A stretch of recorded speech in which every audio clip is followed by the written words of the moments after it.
Bonjour, je suis Nadia Mary et cette semaine, les énergies de la semaine ont été enregistrées avec un peu de retard, mais je pense que quand je vous expliquerai un petit peu les énergies de cette semaine, vous comprendrez pourquoi.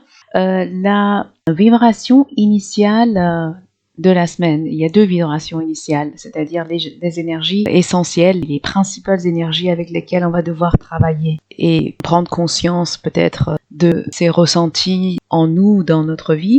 C'est le sentiment de manque, il y a un sentiment de privation, de manque, manquer de quelque chose qu'on aime, qu'on souhaite, qu'on désire. Ça peut être l'argent, ça peut être l'amour, ça peut être n'importe quelle chose qui est importante pour vous en ce moment.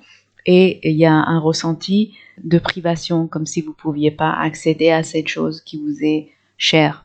Et il y a également ce sentiment d'être blessé, un peu comme le guerrier blessé, c'est comme si en fait, dernièrement, il y a eu des situations dans votre vie où vous avez dû vous battre ou faire face à quelque chose qui vous a fatigué, drainé énergétiquement. Donc il y a un petit peu ce sentiment d'être comme un guerrier blessé.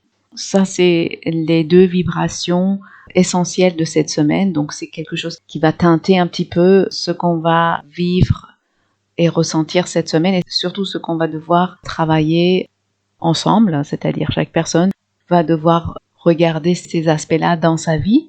Commencer en fait la semaine avec ce sentiment d'amélioration en fait par rapport aux regrets peut-être que vous aviez suite à quelque chose, un échec, quelque chose qui ne s'est pas passé, ne s'est pas déroulé comme vous le souhaitiez, un projet, une situation, une relation, peut-être que c'était quelque chose à votre travail donc qui avait provoqué beaucoup de regrets et vous commencez à émerger de ça, vous commencez à laisser partir les ressentis de regret et ce sentiment peut-être pénible et difficile d'échec qui avait provoqué des blocages peut-être dans vos pensées par rapport à la clarté de vos pensées, par rapport à vos capacités à voir clairement les choses, analyser les choses, planifier les choses. Ça avait été affecté peut-être par cette situation et qui avait aussi engendré pas mal de stress et d'anxiété.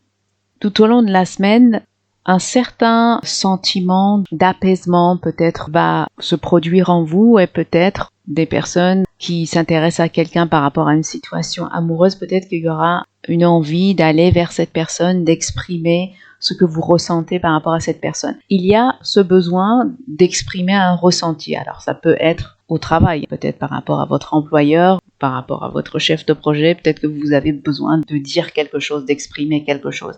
Un ressenti que vous aviez en vous, mais que vous n'arriviez pas à exprimer quelque part.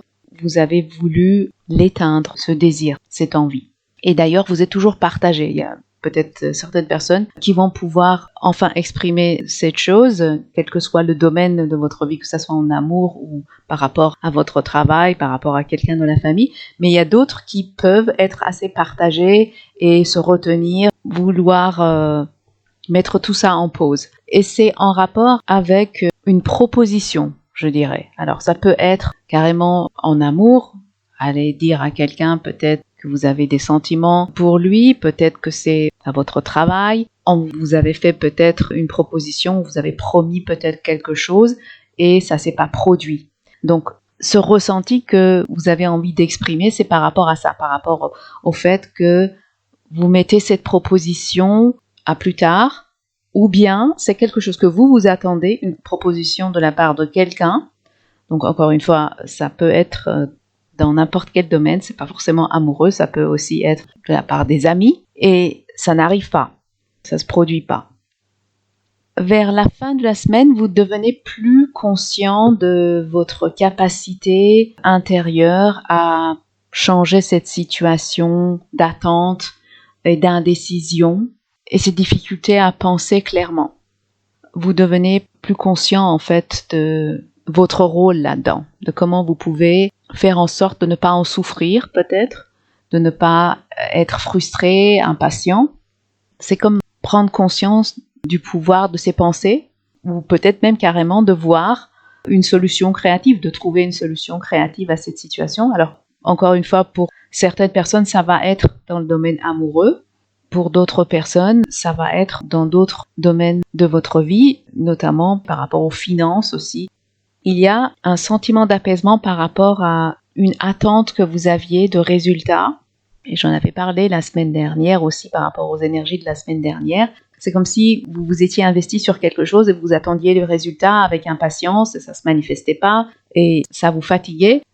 C'est comme si vous étiez constamment soit concentré sur le passé, à voir j'ai fait telle ou telle chose et il ne s'est rien passé, soit sur le futur. Et donc là, vous commencez à sortir un petit peu de cet état d'être, à mettre fin à cette situation pour être plus présent aussi. Et c'est probablement à cause de ça peut-être que votre capacité de penser de façon créative, votre créativité va être plus active vers la fin de la semaine probablement.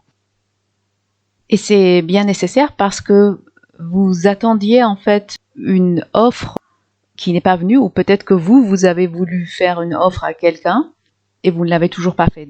Si c'est en lien avec l'amour, vous avez des sentiments pour quelqu'un, vous n'arrivez pas à vous décider de faire le pas vers cette personne et ça engendre beaucoup de stress et d'anxiété. Quand j'ai parlé de stress et d'anxiété, d'état de stress et d'anxiété, c'est en rapport avec cette situation que vous retournez un petit peu dans votre tête et vous n'arrivez pas à prendre une action. Ou vous attendez quelque chose qui n'est pas arrivé, une offre solide, peut-être qu'on doit vous faire une offre solide par rapport à votre travail, vous attendez peut-être un contrat ou quelque chose et ce n'est pas arrivé. Alors, par rapport au challenge de la semaine, donc comme j'ai parlé, les deux vibrations initiales, donc c'est un sentiment de manque et privation et un sentiment d'être blessé, comme le guerrier blessé. Et par rapport à ce dernier point où je parlais de cette offre que soit vous ne pouvez pas faire, soit vous attendez une proposition, une offre solide qui n'est pas venue et ça a créé peut-être de l'impatience, j'ai regardé les programmations subconscientes, je dirais, qui sont en rapport avec cette situation. C'est-à-dire qu'à cause de ces schémas subconscients, vous avez manifesté ces situations. Ces schémas, ils sont pour quelque chose. Donc, par rapport à ce sentiment de manque, il y a le schéma d'être intimidé, sentiment d'intimidation, qu'il va falloir changer pour installer plutôt la confiance à la place. Par rapport à ce sentiment d'être comme un guerrier blessé et un petit peu sur la défensive, ce que j'ai trouvé, c'est la programmation d'orgueil. Il faudrait donc peut-être dans votre méditation vous concentrer plus sur l'humilité, le sentiment d'être plus humble. Ceux qui veulent travailler avec moi ou qui font des séances de cohérence thérapie avec moi ou même les lectures akashiques, on peut regarder l'origine de ces programmes et travailler sur leur résolution. Je donne toujours un travail personnel après mes séances. C'est un travail personnel à faire pour ancrer les résultats. Donc, on pourrait éventuellement inclure ces deux programmations qui nous touchent de manière collective. Et par rapport à cette situation où, comme je vous ai dit, vous n'arrivez pas à vous décider, où les choses sont au ralenti, quelque chose que vous attendez, une offre solide ne se présente pas, le schéma subconscient qui peut être un contributeur, c'est l'instabilité. Donc, c'est comme si il y avait un besoin inconscient de créer de l'instabilité dans votre vie. Évidemment, comme je l'ai expliqué, c'est inconscient. Donc, c'est pas quelque chose que vous faites délibérément, c'est une programmation négative que vous avez au niveau de votre subconscient et qui peut être un des contributeurs à cette situation. Donc, par rapport à ça, il faut se concentrer plus sur la stabilité. Donc, mettez votre attention dans vos méditations. Ou si vous savez travailler en état alpha, j'ai un exercice guidé d'ailleurs sur ma chaîne YouTube que vous pouvez chercher pour accéder à l'état alpha et vous pouvez à ce moment-là vous concentrer sur ce sentiment de stabilité et ressentir cette stabilité qui est de plus en plus présente dans votre vie. Voilà donc ce que je pouvais dire par rapport aux énergies de cette semaine qu'on va ressentir plus ou moins collectivement dans différents domaines dans notre vie et quelques conseils pour comment gérer ça au mieux. Je vous souhaite une bonne semaine et je vous dis à la semaine prochaine pour une nouvelle analyse des énergies de la semaine.